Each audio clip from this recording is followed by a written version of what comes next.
Bien, seguimos con la sexta sesión de comunicaciones, que tiene por título general Las obras de la libertad.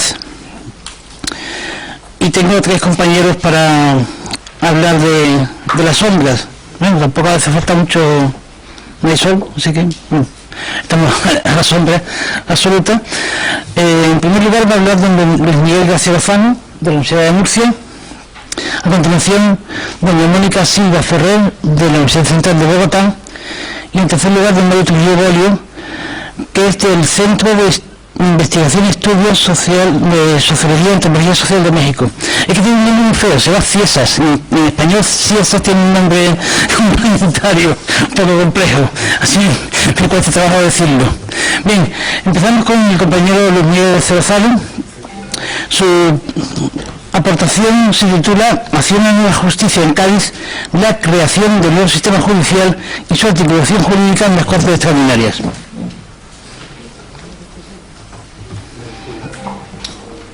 Tenemos en este momento, a partir de este momento tenemos 42 minutos. Significa que cada uno tiene 13 minutos para hablar, para que yo pueda decir cosas en medio, así que...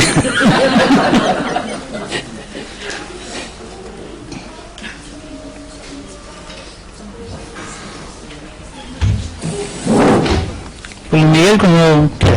Bueno, pues, habida cuenta el recorte de tiempo, en primer lugar... Esto me suena a Rajoy. En primer lugar... Bueno, terminada la broma, saludar a mis compañeros de mesa y al moderador, que creo que como todos son espléndidos. Agradecer a los directores de la organización, por supuesto, que un año más hayan contado conmigo, y felicitar a todos los ponentes que me han precedido, porque desde luego han sido brillantes las exposiciones, y tanto las ponencias como las comunicaciones. Algunos he tenido la oportunidad de dársela personalmente, y a los que no, pues lo hago aquí ahora. Y bueno, pues yo voy a dar, como ha dicho el profesor don Alberto, la justicia, el poder judicial, cómo se tramó en Cádiz. Evidentemente, tratar sobre todo un poder, por corto que sea el periodo cronológico que se someta a examen, es una cuestión complicada, y mucho menos para meterlo en cintura ahora ya en 10 minutos. Por lo tanto, sin solución de continuidad, voy a ir pasando directamente. Se ha hablado durante todo este congreso de las influencias que se reciben en Cádiz a lo largo de la reunión de Cortes y previamente. Yo parto un poco más atrás en el tiempo. En la justicia, dijo ayer el profesor Thibaut, que hoy no lo veo por aquí, que en el caso de Colombia no se había cambiado nada con respecto al periodo anterior. Pues en el caso de España podemos decir que se cambió aún mucho menos. El sistema que se encuentra en las Cortes de Cádiz es el sistema polisinodial que establece el rey Carlos I, el emperador, que además hunde sus raíces en lo más profundo de la Edad Media con los señoríos, y esto contrastaba de forma notable con el estilo que se quería implantar, con los nuevos aires liberales que llegaban a las Cortes y sobre todo con el iluminismo que había llegado con determinados diputados, con Argüelles a la cabeza, con el asturiano. Evidentemente en las Cortes se ve la necesidad de sustituir este sistema más que periclitado y que ya no era para nada eficaz. Se habían acusado una serie de problemáticas en la justicia incluso llegaba a aislarse de la propia norma escrita, los jueces ya aplicaban lo que entendían por conveniente y no hacían, o mejor dicho, hacían caso omiso a lo que las normas prescribían. Evidentemente las Cortes se ven en la necesidad de reformar esta justicia, además con todas las reformas que se iban a llevar a cabo en las Cortes, entre ellas devolver la soberanía al pueblo. Todo esto parte de una previa, la justicia es lo último que se modifica, por lo tanto hay una previa actividad parlamentaria, si se puede llamar parlamentaria, que es comenzada en el año 10 lo primero con la instalación de las Cortes y todos los debates que se dieron previamente para llevar a cabo, como todos ustedes saben, la apertura de Cortes es un lleva una parafernalia heredera de las Cortes castellanas y todas las reuniones previas que se sucedieron hasta que se decreta en la instalación de las Cortes el 24 de septiembre, con todos los problemas que dio posteriormente de la posibilidad de notificar o no y el cierre del puerto de Cádiz de este decreto de instalación de Cortes. Y la creación de la regencia, que era, en el caso del Marqués del Palacio, heredera del anterior Consejo de Regencia y de la anterior Junta Suprema como poder ejecutivo. Ya teníamos los dos poderes y comienza a ir evolucionando la labor legislativa de las Cortes. Se comienza a crear una serie de comisiones para evaluar todos y cada uno de los problemas que tiene España, tanto la España peninsular como la España americana y de Asia. Y evidentemente se crea una serie de comisiones, como expongo aquí, de guerra, de comercio, de reglamentos de provincias, o la comisión constituyente que se crea en el año 1811. Posteriormente, en España siempre hemos tenido no sé cómo decirlo, esa cierta desazón hacia la justicia. La justicia siempre ha sido algo inferior, algo subordinado al resto de los poderes, y esto también se queda reflejado en las propias Cortes de Cádiz. Lo último que se trata es la justicia. La justicia, una vez que ya se ha reglamentado el poder legislativo, una vez que ya se ha tomado conciencia de quién va a desempeñar el poder ejecutivo, el rey y en su caso la regencia, entonces se comienza a ver la necesidad de llevar a cabo una serie de reformas en la justicia. Pero esta reforma vendría a posteriori de la promulgación de la propia Constitución. Con anterioridad tan solo se habían llevado a cabo una serie de decretos más bien incidentales, unas normas que no obedecen a una política de legislación y desarrollo, sino simplemente que habían que adoptarlas, como fueron el caso de la abolición, el conocido decreto de abolición de los señoríos del 6 de agosto de 1811, en el cual el Estado vuelve a recuperar los señoríos jurisdiccionales que durante siglos han estado en manos de los señores de los pueblos y de los lugares de la nobleza española. Y por otro lado, los decretos sobre responsabilidades de autoridades del 14 de julio, que comienza precisamente hablando de los jueces y de los jueces y los magistrados, y el decreto de observancia de los decretos del Congreso Nacional, que lo que hace es confirmar y ampliar en cierto modo el decreto anterior. Por otro lado, no solo esta labor de reforma de la legislación se estaba llevando en Cádiz, sino también en la España ocupada, los bonapartistas estaban llevando a cabo una reforma encabezada por el propio José Bonaparte, por el propio rey José, quien en el Estatuto de Bayona, promulgado el 6 de julio de 1808, incluye el título 11, del orden judicial, donde crea una auténtica planta judicial moderna y nueva, y además declara la independencia del poder judicial con respecto del resto, que por no ser objeto de la comunicación no lo voy a examinar. Sí que añado que hay que recordar que Napoleón decreta los conocidos decretos de Chamartín de diciembre de 1808, en el cual abole el Consejo de Castilla y el Consejo Supremo de la Inquisición. Ya veremos la importancia de esto.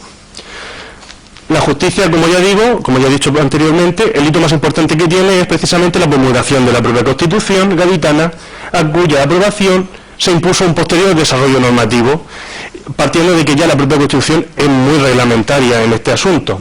Se nombra, como también he dicho recapitulando un poco, una comisión en marzo de 1811, y es en agosto del mismo año cuando se vota en la propia comisión el título quinto dedicado a la justicia. La primera mención que obtenemos de la justicia es precisamente en el capítulo dedicado a la separación de poderes. Lo vemos en el artículo 17 de la Constitución, en el cual dice, y cito, la potestad de aplicar las leyes en las causas civiles y criminales reside en los tribunales establecidos por la ley. En este artículo podemos encontrar sobre todo dos características que son las que priman. En primer lugar, que el principio de reserva de ley para la creación de tribunales, y por otro lado el principio de reserva de ley precisamente de la potestad de aplicar las leyes y las causas criminales siempre que existan y estén fijadas previamente en una ley previamente al conocimiento de la causa que se someta a la jurisdicción. Posteriormente, en el título quinto, ya muy posteriormente, que se denomina de los tribunales de la administración de justicia en lo civil y en lo criminal, es un título, es un epígrafe omnicomprensivo en el cual se ven reflejados los tres capítulos en los que se desarrolla el título quinto de la Constitución. Este título regula en todo a la justicia y es un título que además es uno de los más extensos, que se extiende a lo largo de 67 artículos, comenzando en el 200, como pongo ahí, en el 242 incluido y en el 308 también incluido. El primer capítulo es el dedicado a los tribunales, donde se establece una novedosa planta judicial, participando en cierto modo de la planta judicial, valga la redundancia, que se establece en Francia, y aboliendo toda la anterior planta que existía en España.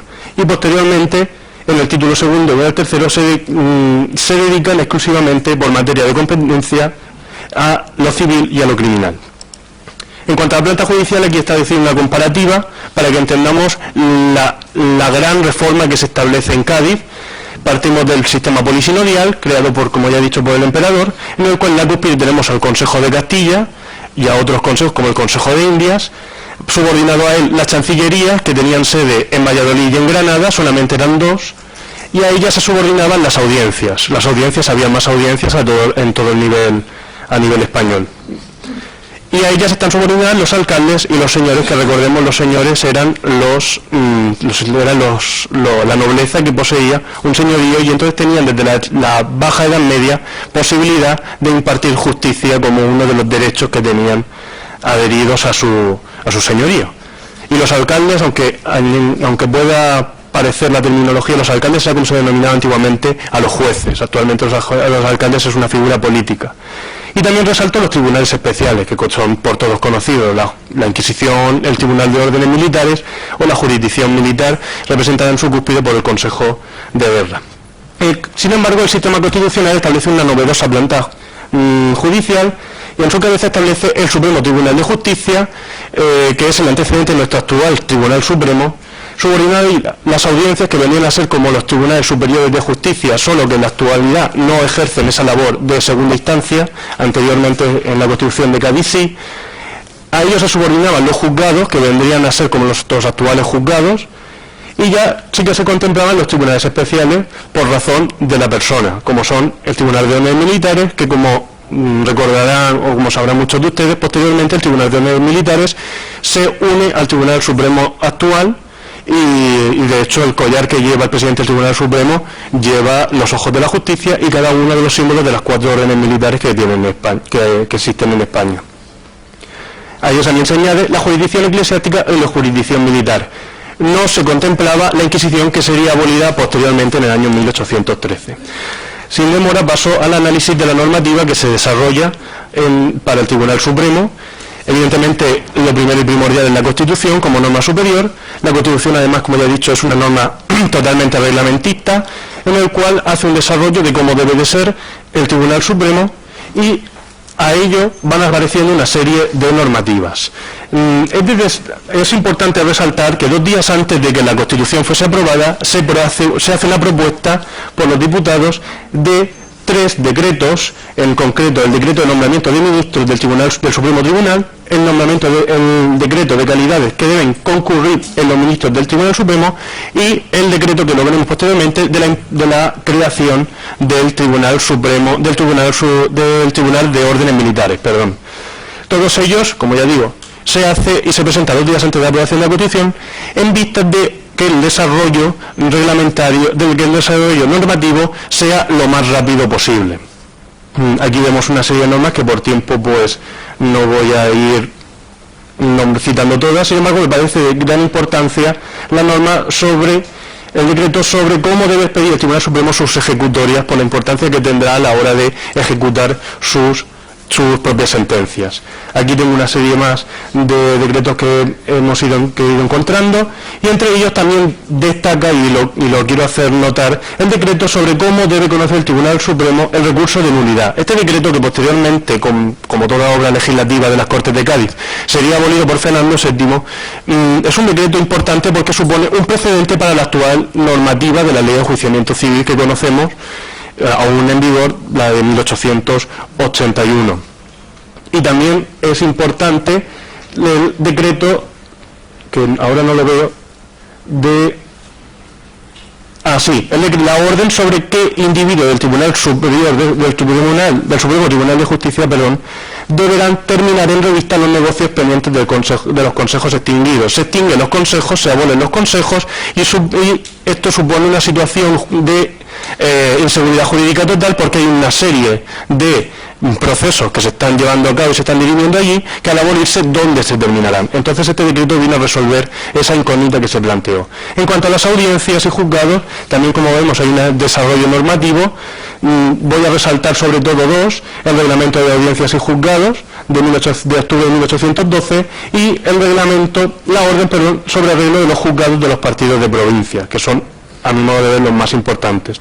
Y esta es lo mejor de cómo debe informar en los estados de las audiencias los militares letrados, es decir, los abogados que tengan calidad de militares o oficio de militares, tal vez por su importancia en el sentido procedimental.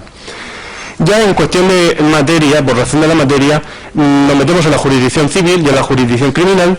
La Constitución, evidentemente, siempre está el primero de todos, porque es el que da posibilidad de un desarrollo posterior, que, como aquí he resaltado y he dicho anteriormente, se regula en el capítulo segundo la jurisdicción civil, y aquí ya remito a los reglamentos que ya hemos visto anteriormente, que por razón del órgano en concreto contienen normativa adjetiva, y por otro lado las normas sustantivas como tales del derecho civil, como pueden ser la novísima recopilación que promulgase el rey Carlos IV poco tiempo antes de abdicar. En cuanto a la jurisdicción criminal, se regula, como ya he dicho, en la Constitución, pero además hay una serie de normas en las Cortes de Cádiz que son de gran importancia, en el sentido de que no solo afectan a al procedimiento judicial, sino también al derecho penal español. Resaltado la abolición de la pena de horca o la abolición de la pena de azotes. También remito en su último punto a las normas sustantivas que ya he citado anteriormente. En cuanto a las jurisdicciones especiales, hay que destacar, porque me han llamado la atención, la orden por la que se establece una nueva planta para el Tribunal de Cuentas de Lima, o, como ya he dicho, el decreto anteriormente que he citado del establecimiento del Tribunal de las Órdenes Militares, o el decreto de establecimiento del Tribunal Especial de Marina. Para ir culminando, sobre la Administración de Justicia, hay que destacar, podemos abrir una clasificación doble, es decir, previa a la Constitución y posterior a la Constitución. La previa a la Constitución, encontramos una serie de normativas, como puede ser el citado decreto de abolición de los señoríos, o ya normativas sobre las responsabilidades de las autoridades que ya hemos citado, la responsabilidad de la observancia de los decretos del Congreso Nacional, la supresión del Consejo de Estado, que aquí se ve absolutamente la influencia que tuvo Francia en nosotros, pese al interés que tenían los constituyentes de huir de esa influencia, y además con curiosidad, porque el Consejo de Estado se suprime el día 26, habiéndose creado por decreto el día 25.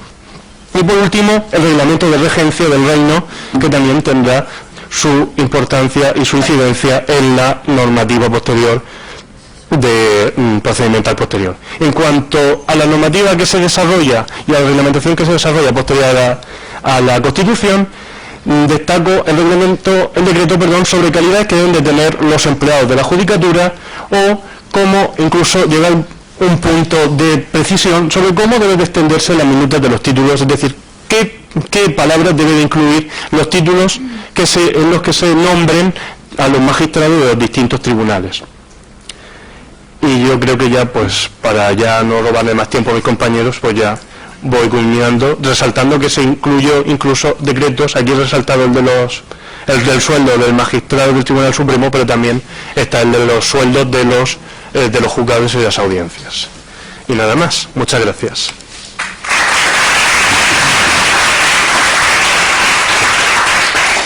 Le agradezco a Luis Miguel García Lozano su intervención, entre otras cosas porque ha dado ejemplo a lo siguiente.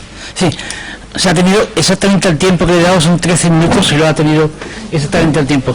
Pero me gustaría destacar algo que ha hecho, es que realmente cuando estamos estudiando la Constitución de Cádiz, las Cortes de Cádiz, exceptuando algunos ejemplos, se nos olvida este apartado, y es la enorme reforma del sistema judicial que aplicaron las Cortes de Cádiz. He recordado en este caso a Manuel de la Era, que era magistrado de la Audiencia de Cádiz, que realizó una tesis doctoral sobre el sistema penal. Tristemente falleció, no hemos conseguido publicar su tesis doctoral, la leyó y al poco tiempo murió, y hay que destacar ese asunto, es decir, cómo fueron entrando en tanto detalle, que fueron solucionando las inseguridades jurídicas, solventando problemas sobre la marcha, con mucho detalle y que es muy importante. Y muchas veces los historiadores no entramos en este asunto, que también fue bastante revolucionario y rupturista con respecto al antiguo régimen. Le agradezco la intervención en ese sentido. A continuación interviene Mónica Silva Ferrer, de la Universidad Central de Bogotá. El título de su intervención: la participación de los diputados neohispanos en los debates sobre la representación igualitaria de la nación y la libertad de comercio y de cultivo en las Cortes Ordinarias Estudiantiles de Cádiz 1810-1812. Tiene la palabra. Muchas gracias. Bueno, un saludo muy especial para todos los españoles que están presentes. Yo vengo de Colombia, Suramérica, y trabajé los neohispanos, pues era México, y me interesó muchísimo el tipo de participación que se dio por parte de los neohispanos, porque en el territorio mexicano de ese momento se estaba levantando una gesta insurreccional bastante particular que contenía o que llevaba a cabo los indígenas. Entonces me parece interesante que las élites estaban amenazadas no solo por la desvinculación del territorio español, sino que también las clases bajas estaban en contra de esas élites criollas. Por lo tanto, ellos dieron juego a la convocatoria de las Cortes de Cádiz, convocaron a elecciones, los ayuntamientos presentaron una terna, de esa terna se elige uno por sorteo, viajan 3 meses pasando el Atlántico y ellos llegan con instrucciones de los ayuntamientos. Digo participación y está enmarcado en las sombras de la libertad porque en el primer año, que es el 11, solo participan, pero sus propuestas no fueron incluidas, es decir, que se votan en contra. Entonces esas son las sombras de la libertad.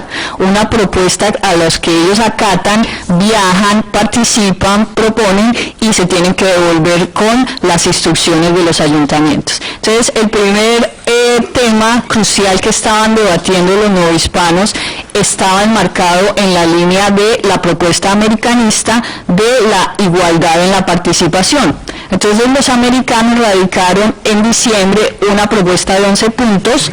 Esos 11 puntos tenía tanto tema político como tema comercial. El tema político se va a trabajar en cuanto a representación igualitaria y el tema comercial se va a trabajar en 2 aspectos. El primero es libertad de cultivo para la América española y también libertad de comercio. Entonces empiezan los neohispanos a participar en esa misma lógica, se suman a la propuesta de la igualdad en representación, pero hay un detalle muy interesante que empiezan a encontrar los historiadores, y es que estos neohispanos van a abogar o van a apelar es por las propuestas provinciales, es decir, que si bien el imaginario era la nación, no se tenía claro qué nación era la que estaba participando, por qué nación se estaba abogando, sino que ellos estaban circunscritos a las provincias y desde sus provincias tenían las instrucciones y se encontraron con la propuesta de un concepto que era americano.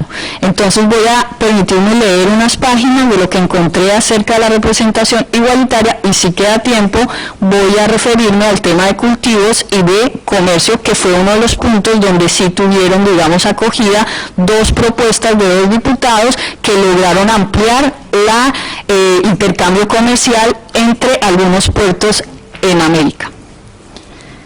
Bien. Dice, iniciadas las sesiones de las Cortes, los americanos radicaron el 16 de diciembre de 1810 una propuesta de 11 puntos, entre los que se encontraban reivindicaciones civiles que derivaban en política y exigencias liberales frente al comercio entre provincias y continentes. Del asunto político quiero resaltar 3 puntos. El primero, la representación proporcional equitativa en las Cortes. El segundo, la igualdad de derechos de los americanos, españoles o indios para poder ejercer cualquier cargo político, eclesiástico o militar. Y el tercero, que es político, la distribución de la mitad de los cargos a favor de naturales de cada territorio. Del asunto económico quiero señalar 4 que están dentro de las propuestas de los 11 puntos americanos. Primero, libertad de cultivo y manufactura. Segundo, la importación y exportación de toda clase de bienes a España y a las potencias neutrales y aliadas por medio de embarcaciones, tanto nacionales como aliadas. Tercero, el comercio entre las posesiones de América y Asia, entre cualquier puerto de América o Filipinas con otras regiones de Asia. Y cuarto, comercial, la supresión de todos los monopolios del estanco y de particulares. Esos son los puntos dentro de los 11 puntos americanos.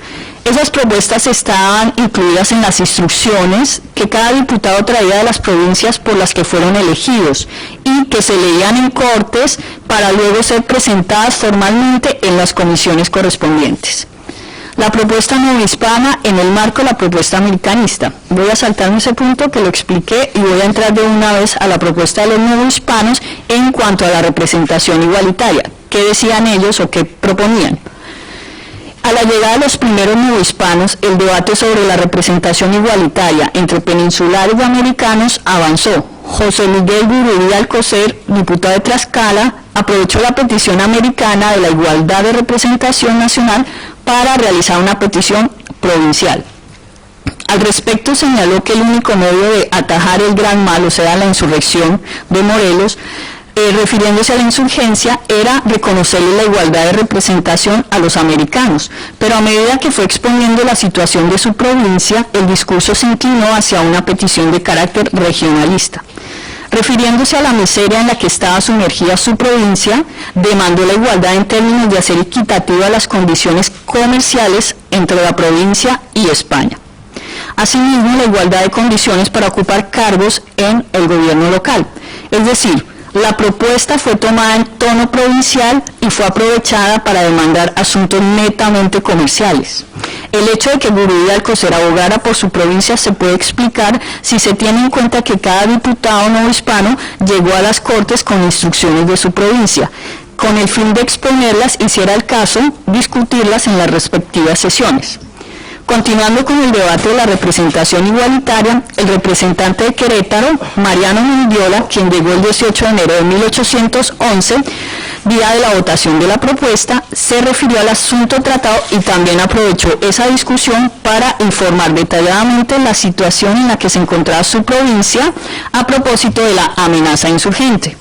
Al respecto señaló que el pueblo queretano había resistido valerosamente a los ataques de la insurgencia, argumento que utilizó para pedir que se ampliara la representación de americanos en esas cortes, como recompensa de lo que él señaló como una valerosa acción de los queretanos. Esas dos intervenciones tienen algo en común, y es el aspecto provincial de las exposiciones vinculadas al asunto de la insurgencia, por lo que se puede observar una primera tendencia. La representación novohispana tiene un carácter local más que nacional, pero se debatía en términos nacionalistas. Es decir, que se aprovechó el hecho de que la Junta Central dejó estipulado en el decreto 15 de octubre de 1810 que América era parte integrante de la monarquía. Transcurridos 4 días de debates, la propuesta fue rechazada. A pesar de ello, existía pues el recurso de apelación que permitía presentar una propuesta que había sido rechazada siempre y cuando se le agregaran modificaciones. A esto se prestó el diputado Joaquín Pérez por la provincia de Puebla de Los Ángeles y Mariano Mendiola de Querétaro. Modificaron la propuesta para presentarla nuevamente.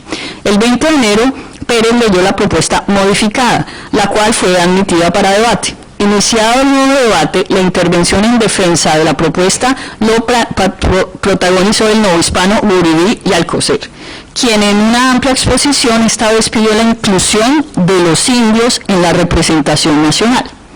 Esto abrió las puertas al asunto de las castas, tema que suscitó gran controversia ya que los peninsulares no aceptaban la inclusión de los pardos en el censo electoral. Finalmente, la representación igualitaria se debatiría en el marco de la Constitución, sin la inclusión de las castas en la base electoral, propuesta que no fue aceptada. El 25 de agosto de 1811 se inició el debate del texto de la Constitución. Discutidos los primeros 21 artículos del título de la Nación Española, volvió a aparecer el tema de la representación igualitaria para los americanos, pero esta vez en el debate constitucional. A propósito de la inclusión de las castas originarias del África para obtener el título de ciudadanos, el artículo contemplaba que, cito, a los españoles que por cualquier línea eran habidos y reputados por originarios del África, les quedó abierta la puerta de la virtud y del merecimiento para ser ciudadanos. En su consecuencia, las Cortes concederían carta de ciudadano a los que hicieran servicios calificados a la patria o a los que se distinguieran por su talento, aplicación y conducta con la condición de que fuesen hijos legítimos de matrimonio de padres ingenuos y que estuviesen casados con mujer ingenua, avecindados en los dominios de la España y que ejercieran alguna profesión, oficio o industria útil con un capital propio. Al respecto, José Miguel Ramos de Arizpe, diputado de Coahuila, pretendió adicionar lo siguiente, cito: no serían ávidos y reputados por castas los hijos de padres ingenuos o nietos de abuelos libres, y que por lo mismo no necesitarían estos de casta de ciudadanato por obtener los derechos de ciudad en el ejercicio más importante de elegir y poder ser elegidos diputados a Cortes. Adición a la que se opuso Mendiola, por considerar que esos derechos ya estaban contemplados en la ley española. Seguido dio lectura a un texto del Concilio III de México que establecía que, cito, los hijos de los negros no se admitían a las órdenes sin que precediera una delicadísima información de sus conductas. Es decir, que en teoría todos los habitantes de México podían ser ordenados sacerdotes sin importar su origen, pero dejando claro que si los hijos de negros deseaban entrar a las órdenes debían pasar por un delicadísimo estudio. Vale la pena advertir que más que la posibilidad de ingreso igualitario a las órdenes para todos los mexicanos, esta ley hace legítima la sospecha sobre los negros, ya que contempla una cláusula especial en la cual se estableció un estudio previo de las costumbres de aquellos negros que deseaban ingresar a las Cortes. Cláusula que hacía ambigua la ley, en tanto que habría la posibilidad de acceso al clero de esta casta en particular, pero que al mismo tiempo restringía la posibilidad de que estos se ordenaran sacerdotes vía sospecha de sangre. Luego Mendiola amplió la exposición diciendo que la Constitución decía que el clero podía ser elegido diputado para las Cortes, ejemplo que le valió para concluir que todos podían ser ciudadanos sin necesidad de adicionar la posición del diputado Arizpe, reflexión que no contempló la ambigüedad normativa mencionada anteriormente. Pasando a otra exposición, Gurudí Alcocer fue más contundente frente a esa adición. Este diputado de Tlaxcala, que en el extenso discurso volvió a señalar que el decreto 15 de octubre se estableció la igualdad de las provincias de América frente a las de la península. Agregó que, cito, las castas estaban incluidas la nobleza y los empleos propios de ella, y que si ahora se les quería reconocer la ciudadanía, esta no les daba rango, ni los sacaba del estado llano y plebeyo en el que se encontraban. De igual forma señaló que los artículos 18, 21 y 22 les negaba a las castas el derecho de ciudad, por lo que apeló a la inclusión de la adición de Arizpe. Finalizada la sesión se procedió a votar y quedó aprobada la adición. De nuevo apareció el asunto de la representación igualitaria, pero esta vez las exigencias se basaron en hechos legales para que fuera incluida en la Constitución que se estaba discutiendo en ese momento. Se dijo que la normativa que regía en México en ese momento era suficiente para ampliar la base electoral, ya que las castas al ejercer el sacerdocio y otros oficios nobles como mineros, labradores, militares, eran ciudadanos y contaban para el censo electoral de las provincias. Igualmente se apeló al nuevo decreto del 15 de octubre para establecer que los derechos civiles también eran políticos. Pero ahí no terminó el debate. En los siguientes días de septiembre, Gurudí y Alcocer volvería a intervenir, esta vez frente al artículo 28.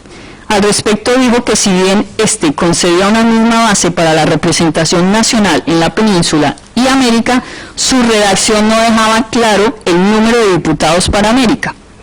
De igual manera, observó que el artículo 29 consignaba que la base electoral se contaba a partir de una línea electoral, que contemplaba primero a los que por ambas líneas fuesen descendientes de españoles. Segundo, a los que obtuvieran de las Cortes un certificado de ciudadanía. Tercero, a los hijos de padres extranjeros nacidos en territorio español, a lo que se opuso. Frente a ese mismo artículo, Joaquín de Mañau señaló que en las instrucciones que le había dado el Ayuntamiento de Veracruz se le había encargado procurarse que la elección sucedida de los diputados a Cortes de estos dominios se haga en el número correspondiente y proporcional de su población, instrucción que se veía amenazada por el artículo en cuestión, ya que más de la mitad de la población veracruzana era mestiza. Otro diputado que se opuso a ese artículo fue José María Gordoa, quien, basando su argumento en la idea del hombre social, se refirió al papel político de todos los integrantes de una sociedad, por lo que aseguró que todos los americanos, incluidas las castas, eran miembros de la nación española. Por otro lado, el diputado de Coahuila, Ramón Arizpe, mencionó que frente al tema de la representación igualitaria y la base electoral, se debía tener en cuenta el hecho de que las Cortes, al ser declaradas soberanas, representaban a toda la nación, por lo que aprobar el artículo 29 le restaba legitimidad a estas, ya que se incluía un número significativo de americanos. De igual forma, implicaba que si se eliminaban las castas del censo electoral, algunas provincias del Reino de Nueva España no tendrían la capacidad electoral para enviar sus diputados. Y ya con este fragmento, ¿cuántos minutos me quedan? 1 y medio. Voy a leer este fragmento en 1 minuto. Finalmente quedó aprobado en la Constitución que eran españoles todos los hombres libres nacidos y avecindados en los dominios de las Españas, y los hijos de estos, los extranjeros que obtuviesen de las Cortes carta de naturaleza, los que sin ella llevaran 10 años de vecindad, ganada según la ley en cualquier pueblo de la monarquía, y los libertos desde que adquirieran la libertad en las Españas. Todo ello sería la base electoral para la convocatoria a Cortes Generales. Conclusión de este primer fragmento de la comunicación es que estos novohispanos, si bien llegaron con instrucciones de sus provincias, trabajaron el tema de la igualdad de la representación, pero no lograron, digamos, esa claridad, más que todo claridad en el asunto del censo electoral, de la inclusión de las castas. Por lo tanto, se mantuvo la decisión original de tener en las Cortes el mismo número de diputados. Gracias.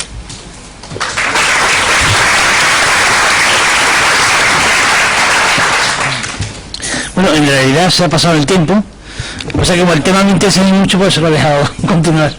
Es que el asunto de la representación es el tema fundamental en las Cortes, y no se resuelve. Ni la Constitución resuelve el asunto, ni los debates lo resuelven. Y queda pendiente, y creo que fue el gran fracaso, entre comillas, de las Cortes de Cádiz, aclarar el problema de la representación política y de la ciudadanía. Bien, pero debatimos luego sobre el asunto. A continuación, el compañero Mario Trujillo Bolio, del CIESAS, presenta su aportación sobre defensa de la Diputación Novohispana de los derechos de ciudadanos de las castas en las Cortes y Constitución de 1812. Espero, profesor Mario Trujillo, que debatimos sobre el asunto y continuamos con el tema.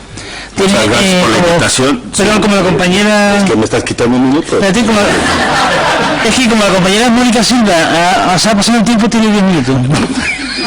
Bueno, este trabajo se desprende de algo más grande que inició en el 2008 con colegas de Ecuador, Cuba, Colombia, El Salvador, México, Perú, y también Alberto Ramos que nos convocó, y que teníamos nosotros nuestras sesiones de debates en el Barbedor, que no sé si ustedes conocen por aquí. Bueno, tiene que ver mucho un poco con la exposición que acaba de hacer, pero yo me voy a centrar precisamente cómo plantean a los diputados novohispanos darle el ciudadanato a precisamente este tema controvertido que eran las castas. Comprender la presencia de los diputados novohispanos en las distintas sesiones que llevaron a la factura del articulado de la Constitución de Cádiz se puede hacer no tan solo con un detallado estudio biográfico de los mismos, sino a su vez a partir del análisis de sus intervenciones. Las notables y diversas posturas de los diputados novohispanos en los distintos debates es un acervo histórico interesante, y se pueden rastrear primero en las sesiones de las Cortes que tuvieron cabida en el Teatro Real de la Isla de León, de octubre de 1810 a marzo de 1811, y después en Cádiz hasta el 14 de septiembre de 1813. La fuente fundamental de nuestro estudio fue el mismo diario de debates para conocer sus intervenciones parlamentarias, dado que ahí están plasmadas sus ideas en el terreno político, social y económico, que finalmente llevaron a la elaboración de los artículos de lo que más tarde sería la Constitución de Cádiz de 1812. En términos generales, podemos decir que destacó entre los diputados novohispanos su talento en la mayoría de los casos, también su refinada cultura y su avasalladora elocuencia en unos y un conocimiento por las doctrinas filosóficas francesas en pocos. Sobresale un consenso entre los diputados novohispanos en plantear la igualdad para todos los españoles de ambos hemisferios del mundo, es decir, la condición ciudadana de la totalidad de americanos, o bien, como se acostumbraba en la época, darles el ciudadanato a las variadas castas nacidas en América Española. Esto es, y como bien dice María Teresa Berruezo, en la defensa de los desheredados, es decir, de los indios y las castas. Igualmente, los diputados novohispanos coincidieron con muchos de los diputados peninsulares en el planteamiento de que la ciudadanía reside realmente en la nación española. Estuvieron de acuerdo en la libertad de imprenta, como lo plantea el artículo 371 de la Constitución, y, además, por la extinción del Santo Oficio o Tribunal de la Inquisición en Nueva España.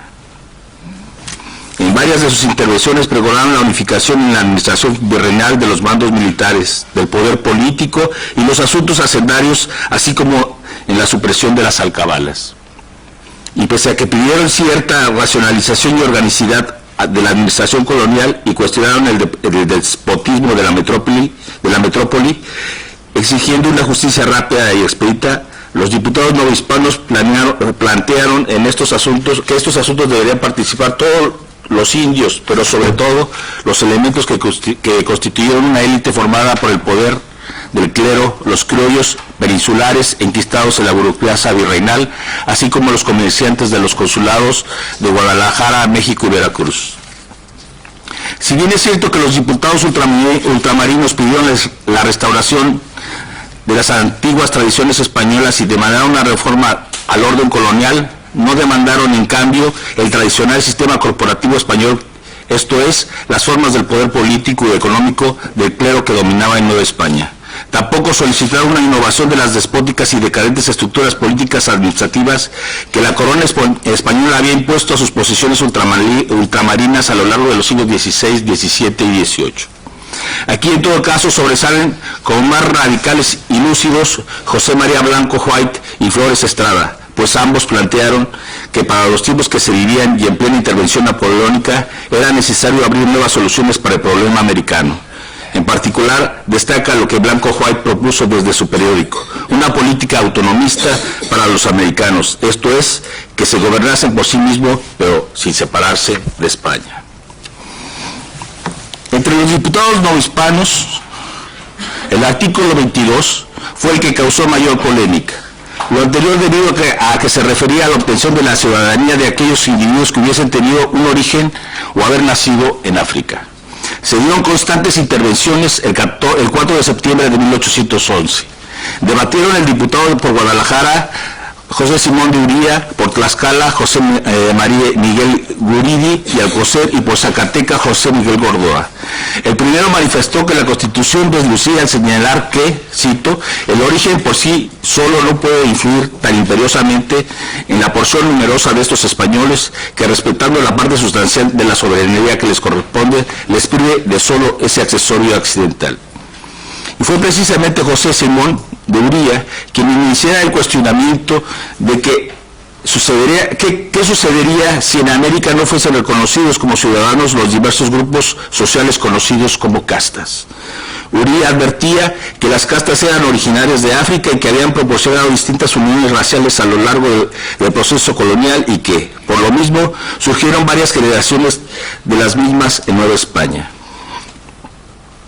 Al diputado representante por Guadalajara le causaba preocupación o extrañeza que la comisión encargada de redactar el contenido de lo que sería el artículo 22, pese a ser tan ilustrada y tan liberal, sobresalía, cito, su mezquindad, que sí promete algo que a estos españoles es el trueque de unas condiciones que no dependen de su arbitrio o son superiores a la vileza de su esfera.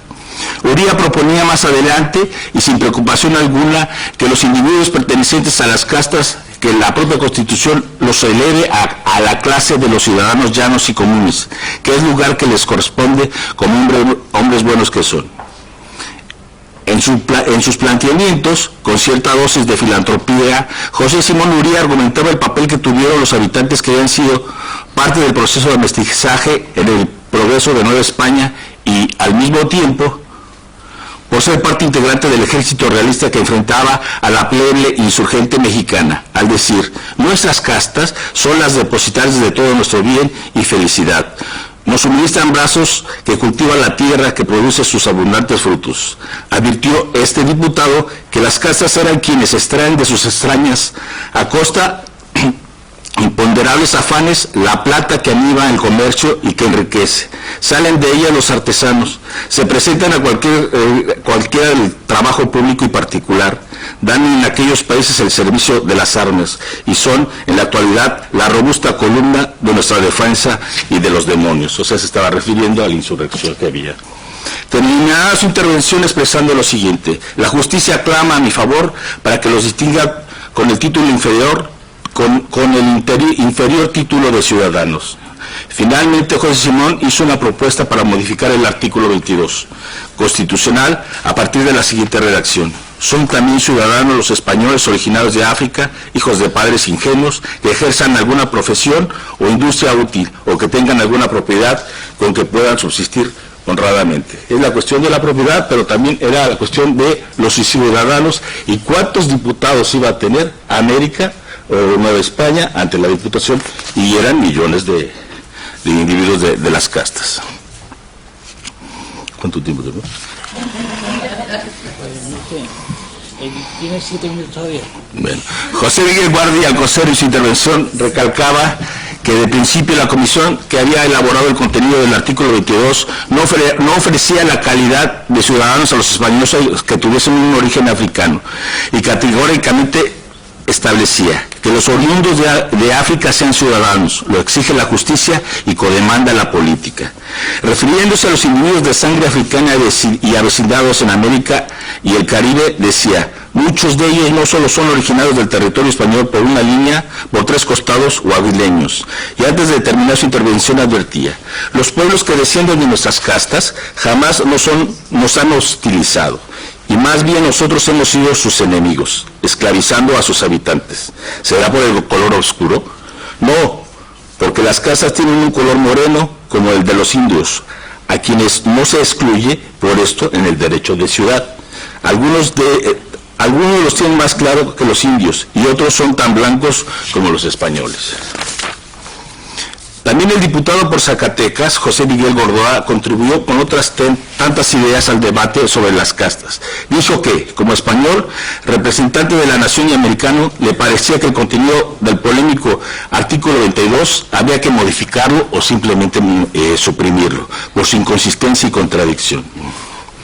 A casi un año del levantamiento insurgente mexicano, el 15 de septiembre de 1810, que habían comandado los curas Miguel Hidalgo y José María Morelos, y acompañados por una plebe constituida por indígenas y una buena cantidad de miembros de las castas, curiosamente el diputado americano de Gordoa les advertía a sus colegas en su misma intervención lo siguiente: la sanción de este artículo, el 22, no habrá más que llevar adelante el ataque de la tranquilidad de las Américas, haciendo inmortal en ellas el germen de discordias, rencores y enemistades, o sembrando el grano de que ha de brotar infaliblemente, tarde o temprano, el cúmulo de horrores de una guerra civil, o más o menos violenta o desastrosa, pero cierta y perpetua.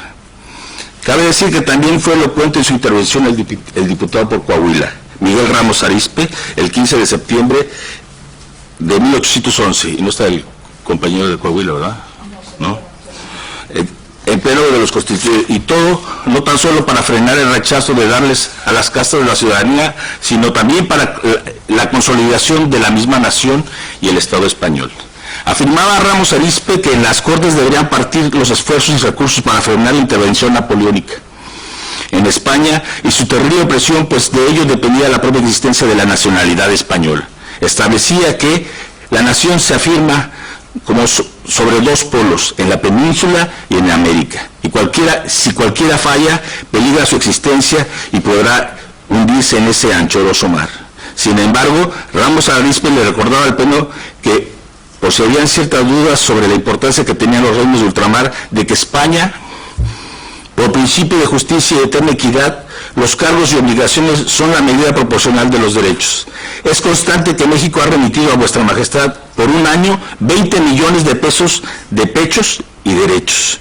Si a esto se agregan las sumas inmensas que una plaga de mandones y extractores de Hacienda roba a los contribuyentes, muchas veces al abrigo de los varios códigos tiránicos de América, suben los cargos y obligaciones de aquellos súbditos a una suma imponderable. ¿Y sobre quién gravita esta enorme carga de obligaciones? A lo último, sobre el labrador, minero o industrioso manufacturero, y estos en su mayor número son los que se llaman castas. Aún hay más. ¿Quién ha sostenido para España aquellos vastos dominios con su sangre, siendo las castas? Pues los indios están excluidos de la milicia. Como ya me van a cortar.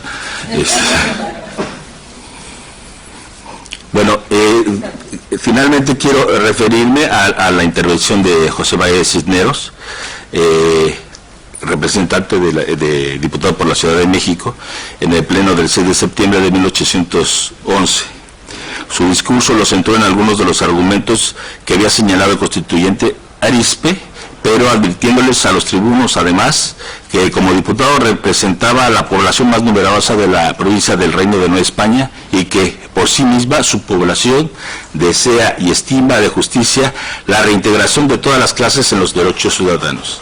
Al mismo tiempo, hizo referencia que la población de América Española para ese entonces sumaba entre 27 o 28 millones de personas y que de esas cantidades simplemente 18 millones podrían ser castas y que los 6 millones de españoles e indios puros votarían en todo caso por la habilitación civil de los primeros.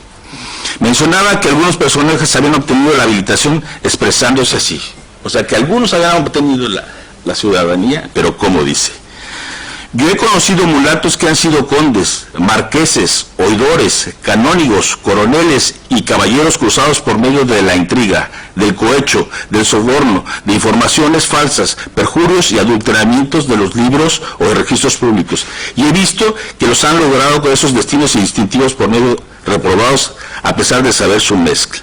Y se les daban precisamente la ciudadanía, ¿no? Hasta ahí se queda.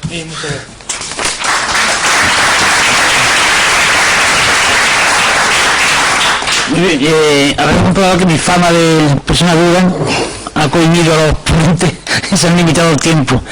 Pero hay una cosa que quería recordar al respecto de la intervención tanto de Mónica como de Mario, y es que cuando se hace la convocatoria de Cortes, en la península, en la España peninsular, se calcula el número de diputados, y sobre 10 millones y medio de habitantes aproximadamente en la España peninsular se calcula 208.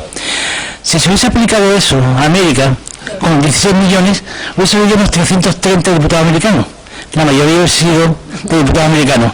Unas cortes con 540 diputados en total, de los cuales 332 hubiesen sido americanos y 208 peninsulares. Posiblemente por eso no se hizo la representación ciudadana, hubiese sido mayoría americana. Pero bueno, las cosas son como son. Pasamos al debate. Si el profesor Portuondo se viene con nosotros a la mesa.